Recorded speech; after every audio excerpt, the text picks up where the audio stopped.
A big what's up to everybody. Welcome back to the channel. I do apologize for not creating content within the last week or so, but I had a lot of, emotional issues going on with me related to this team, the Philadelphia 76ers. I try to be very objective when I give you my thoughts and hot takes or whatever opinions on this team, and I didn't think that, coming to you as soon as we lost Game 7 was going to be that productive.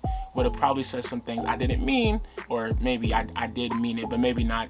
Maybe those ideas weren't going to be good for the team per se, but it's all good, whatever. Anyway, this is crazy. Anyway, but what I did learn the last week or so now looking at basketball, the 76ers are frauds. The Philadelphia 76ers are bums. They're snakes. The Philadelphia 76ers are chokes.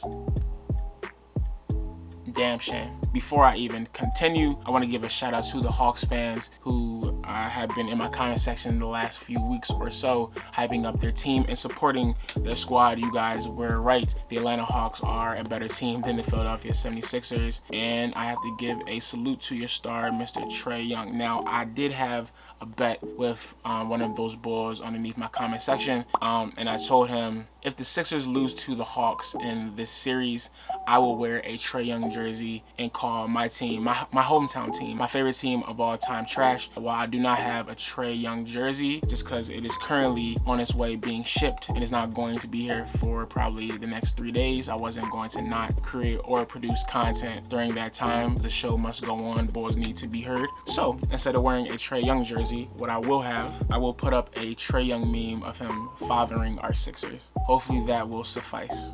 And if not, it's going to have to. So boom. First off, give respect to the whole Hawks. They beat the first seed in the Eastern Conference semifinals. I was wrong about the Atlanta Hawks. I underestimated our opponent, and yeah, I'm not going to take anything away from them. A lot of people would say that the Sixers were still the actual better team, and the reason why we lost was because of our own mental mistakes, which I mean I could agree, but I'm not even going to get into that. The Atlanta Hawks did what they had to do. They were the better team that series. Bulls always say the best team usually wins in 7 games. Shout out to the Bull Trae Young. He is a superstar. Now, of course, he didn't always have the most efficient shooting performances during that series, but his team still won. When Bulls can go 6 for 30, but you can still affect the game in different ways, such as his passing, the way his presence just opens up lanes for his teammates. We have to give him a big congratulations. Like, it's crazy. Bulls really lost to Trae Young. Ben Simmons and Joel Embiid lost to Trae Young. That makes no sense. We will never recover from that. My second bull that I really want to, talk about is John Collins. He's probably the reason why the Hawks won, just off of his impact plays and putback dunks. A lot of bulls, like to make fun of John Collins, and I mean, I did as well, just off of the fact that, the boy is trying to get paid this summer. He is the reason why the momentum swung many of those games with his putback dunks or even his clutch threes. We have to give respect where it's due, and John Collins, you got it, bro. Like, I almost forgot Nate McMillan. He really placed a sense of ability and accomplishment into his young ragtag team. He literally convinced a squad comprised of Trae Young, Kevin Huerter, Danilo Gallinari, the Bull John Collins, and Clint Capella that they were better than the first seeded Philadelphia 76ers. I know that I don't necessarily put a lot of stock into coaching, but in those specific situations where you need players to actually step up and play above their heads, a good coach can do that. He's going to get paid, and it's crazy. He did all of this on an interim basis, bro. He still is not the official head coach of the Atlanta Hawks, and he did all of this in the Eastern Conference semifinals. Trae Young's first crack in the playoffs. That is amazing to me, and it needs to be applauded. So I, on this channel, will applaud you, Nate. You are going to get paid, my brother. I hope that you receive all the coins that you can. Enough of the Atlanta Hawks praise. It literally hurt me to say all of that. Let's get to our team, the Philadelphia 70 Frauders. And I will never forgive them for what they put me through and for what they put you through, what they put us through on some dumb shit. So I really would be lying to you if I said that I was really upset after game 7. Honestly, I knew that all of this was coming to an end game 5 after we blew a 18-point lead in the fourth quarter. At that point, I really just knew that it was done. I knew that we were not a championship caliber team. We were not ready to take the actual next step. Now, I didn't really think that, Bulls would lose a game 7 if we got to it. If you follow me on my Instagram page, as soon as we lost game 5, I got on my story and I was saying how, like, that last night was sad. There's literally no words to even put in perspective. Us fans shouldn't even assume that we would get to a game 7 just because this team was playing like suckers. So going into game 7, I really had no opinions. I didn't know if we were going to win or lose. So I really wasn't that upset. I got all of my energy, all my sad thoughts, all of my really trash feelings and emotions after game 5. Cause that joint was atrocious. Bulls really, I still failed to see how we gave up 2 consecutive fourth quarter leads in back-to-back games. That just shows that, like, we're not there yet. Like, the Sixers are frauds, and the Sixers it's crazy, bro. The Sixers might honestly be a regular season team. But we can talk about that as the offseason progresses into the 21-2022 season. I'm getting old. I really didn't have no thoughts, nor inquiries, no feelings towards Game 7. When I went to Atlanta for Game 6, it kind of felt like I was going to the 76ers funeral. I knew that it was over. There is no way you really have that much confidence in your squad. After that putrid loss, I stopped giving the 76ers the benefit of the doubt that we'll get better here. I still trust them to win these games. I still trust them even when it doesn't look good for them to actually put in work, win stuff, and actually get things done. No, that dream, that actual thought process is done from me, and it will never come again. I do not trust this team, nor should you, because once again, they're frauds. There's a lot of blame to go around here. I'm not just going to blame one person, one specific player, Mr. Benny 1 point, which everybody loves to do. I feel like that's an actual cop-out for the whole team or the whole organization. Like, this is a complete organizational failure on the 76ers from the whole top down. But I'm still going to, objectively rip everybody apart, because no. First one, Glenn Doc Rivers. I'm telling you right now, this is the last time I'm calling that man Doc, because he doesn't even deserve to be in the same category as a Philly legend, Dr. J. Just off of the fact of his rotations really killed us, man. And it's crazy because I was really a proponent of the actual Sixers bench, them playing better, especially after Joel Embiid went down. Bulls started playing to their actual ability, but it just went to complete dog poop. A lot of Glenn's lineups with all bench really screwed us up, mainly because people couldn't score. Now we can go into who and what, but just in general, the coach's job is to put players in positions to succeed. When you put Tobias Harris with all of the bench, that's just not a good thing, because no one can get their own shot off. He a fraud, and it's crazy because we have the same fraud coach for at least 2 more seasons, and I don't even trust Doc no more. Look at the whole stats, bro. For any NBA coach, he has the most game 7s, the most game 7 appearances in NBA history. I wonder why. And if you even look further, his record in those game 7s aren't that great. I'm pretty sure he is below 500. Now, yes, he was the best option back then when we did fire Brett Brown. Next, Tobias Harris, big softy, because there's no way. The thing that comes to mind first is him playing very sporadically, no consistency, missing putback dunks which could have given so much momentum. Why are you going up with one hand when you know you ain't like that, bro? Go up with 2. If this game is that important, which it is, we need all the points we can get. So the sheer fire way of actually, or at least not the whole sheer fire way, but the most realistic, the most efficient way to get a putback is with 2 hands. The Bull missed a freaking putback dunk, was one of the many nails in our coffin. Not being able to drive to the hoop efficiently and competently, the Bull would get, blocked every other play. just going silent when it actually mattered. So Tobias, do better. He actually came out on Instagram apologizing to us fans, saying that he is going to get better in the off season. Honestly, bro, I don't trust it. You, Tobias, along with your teammates, have broken me. I really don't care, and I do not believe what he's saying is true. I will believe it once I see it, but by that time, who gives a damn? Mr. Ben Simmons.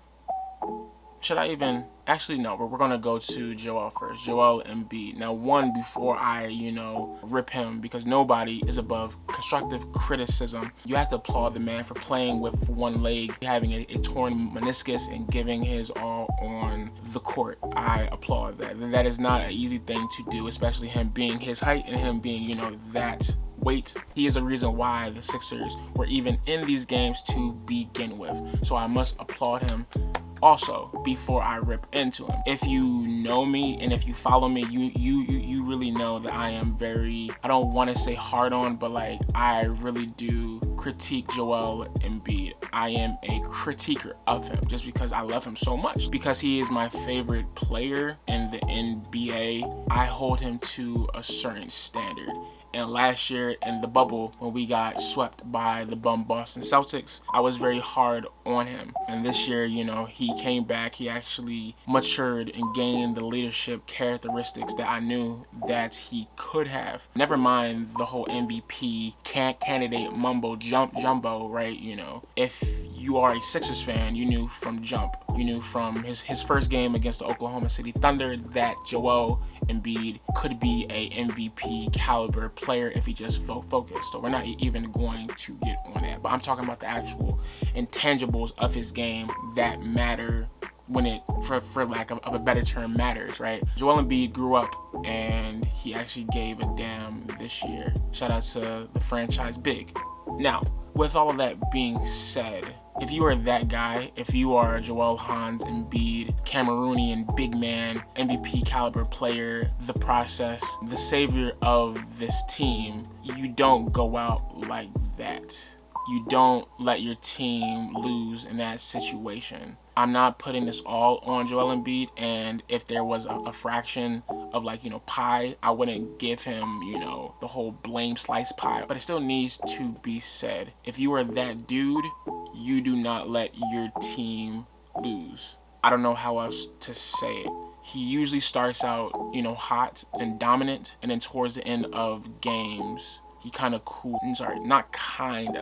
he cools off, at least offensively, and doesn't, produce points. One, you could, point to his meniscus injury and say why he wasn't consistent each game. But once again, if you're in the whole playoffs in that situation and it's do or die, you have to produce.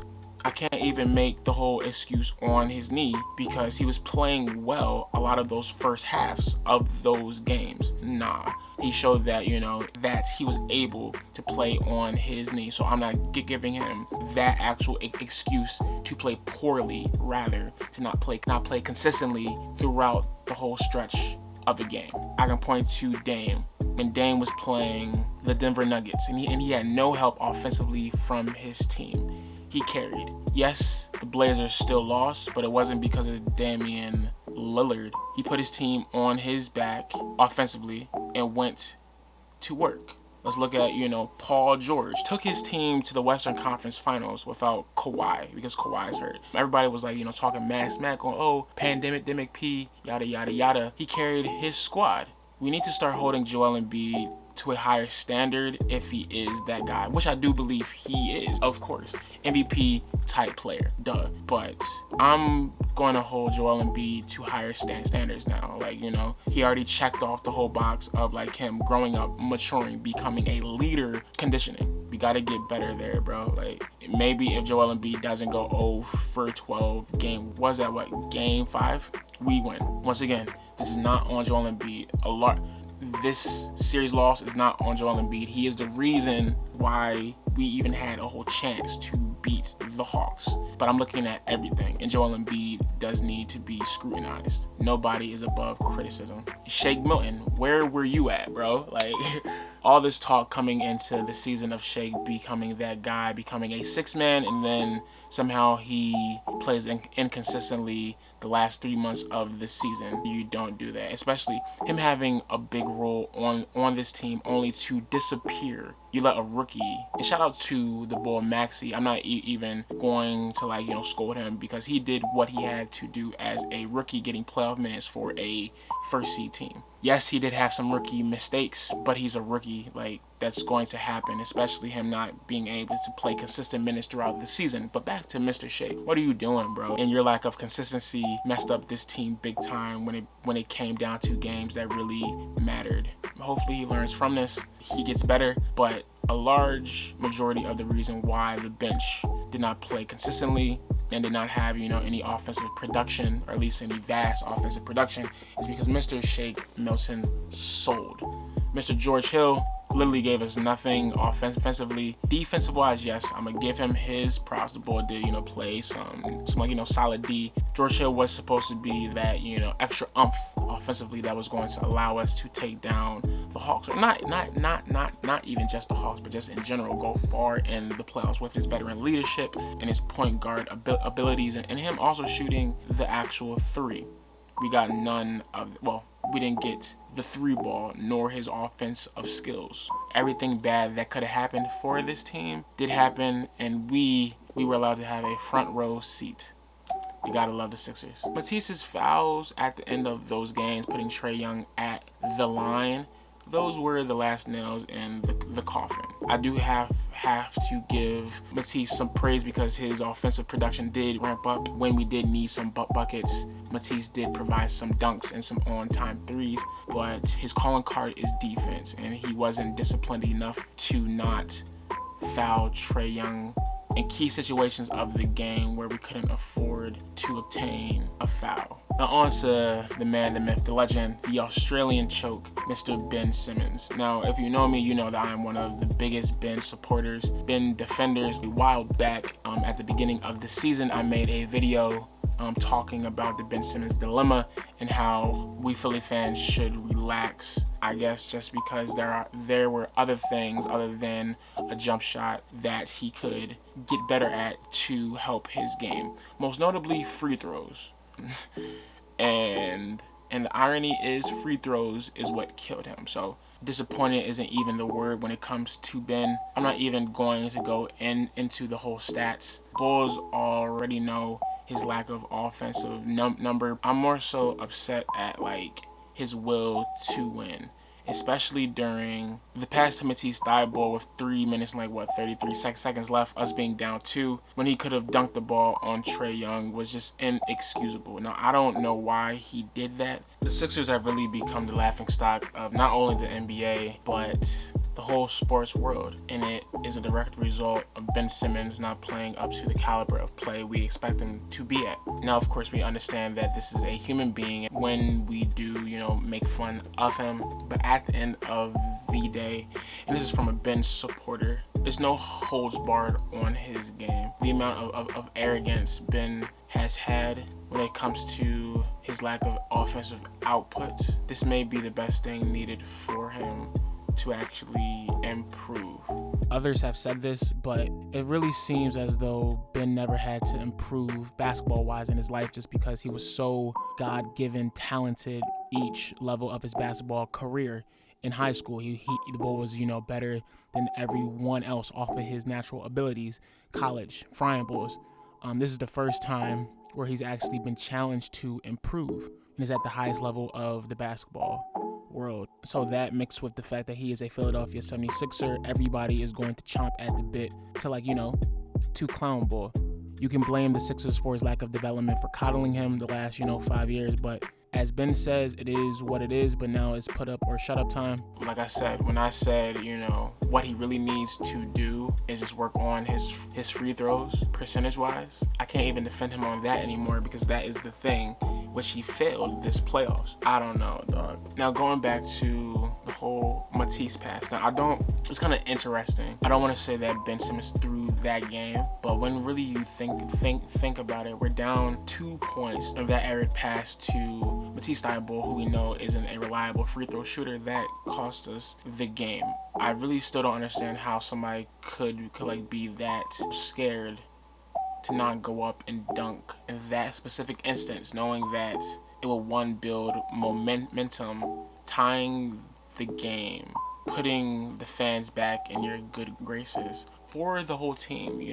It's a game of runs, right? I just don't understand why he wouldn't dunk that ball. I don't care. You cannot be that scared. Or is there more nefarious activities at hand here? I don't know, bro, but like that was the thing that like honestly took me off the Ben Simmons hype train. You can't defend that, and I won't defend that no more. You draw it, bro. Now, a lot of folks was, saying, oh, we have to, trade Ben after his poor Eastern Conference semifinals performance. Now, I'm not going to say that I wouldn't be opposed to trading him, but I'm not just going to trade him to trade him.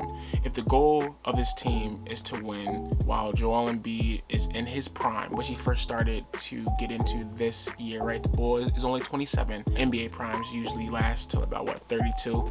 If the goal is to win a championship, you don't just give up Ben for pennies on the dollar. If anything, I wouldn't even give him up for quarters or 75 cents on the dollar. That's just bad business. You don't trade in gold. Well, I can't even call man's gold, but you don't trade in bronze for lead. How does that actually help you? Now, I get a lot of us are upset and just can't, stand to even watch his game anymore, just because we've been asking him to get better offensively, only to be given a middle finger. But if you love the Sixers, Ben Simmons still gives you the best chance to, at the very least, get a high seed to where we have a better chance of running through the playoffs. Now, yes, once we actually get there, we run into problems because of his lack of skill set or because of his lack of certain skill sets. But I'm not trading him just to trade him. What does that accomplish? One of the biggest trades right now was for CJ McCollum. Right, a tandem of Joel Embiid and CJ McCollum isn't winning a championship, bro. This is where the emotional irrationality comes back in, because if we want to win, you need players who can mesh well with Joel Embiid, who are potentially in their prime as well, and raises our ceiling. For as much limitations that Ben Simmons has, he raises our floor so much, and that's what makes him a enigma, a anomaly, a weird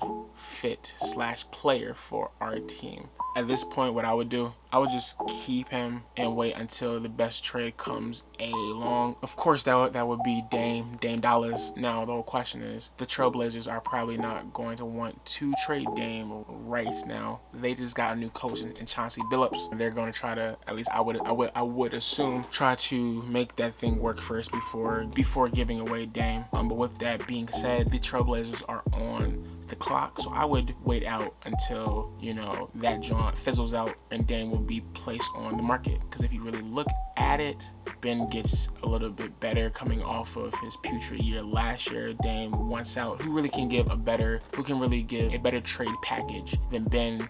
Maybe a young bull or like two and some picks. So I feel like the Sixers should stay pat. After his performance, he is no longer tradable. But once again, I'm not just trading him just to trade him. That's bad business. How are you actually going to get better? Like, I just don't understand that. Like, no. Because while trading him may actually help us during the regular season, may actually help us during the playoffs, it's going to be to the detriment of us during the regular season, and we may not even get a actual high seed with the departure of Ben, which means that we're going to have a harder playoff time. So it just really depends. What I trade him for, Bill, I don't know, dog. This is just too much. What I do know is Zach LaVine is becoming a free agent after this season. So, hey man, let's see what we do there. So where does our team go from here? Honestly, I do not know. This was our best chance of winning a championship. Everything was lined up for us between the injuries and some of the best players in the world exiting early in the first round. This was set up for us to actually, win the whole joint, and we just didn't do it. So at this point, if we weren't able to win when the whole deck was stacked for us, I'm not putting stock into us winning a chip down the road when the odds are going to be drastically against us or for other teams. Not saying that the Sixers cannot win a championship down the road, because with the fast-paced climate that is the National Basketball Association, things can change in a snap, and I would be imprudent to just definitively say, yeah, Bulls cannot win. But with that being said, the Sixers really screwed up, man. And if I'm being frank with you, if I'm being candid with you, which I am, this season was the last time that I'm actually going to be a full fanatic of this team, put my heart on my sleeve every single season. I'm honestly done, and I'm honestly spent. I was, very jaded going into this season anyway, just because of the whole debacle of the bubble. And for them to go out like that, I'm done.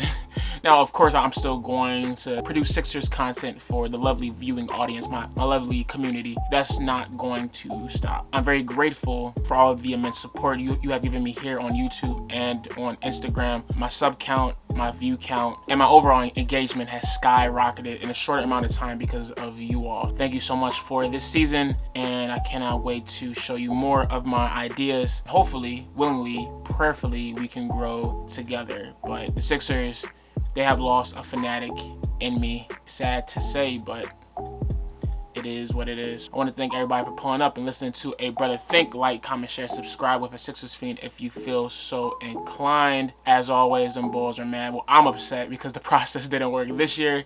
It's all good though. My name is Kyan, and I will see you next time. Remember, it's just basketball. Peace.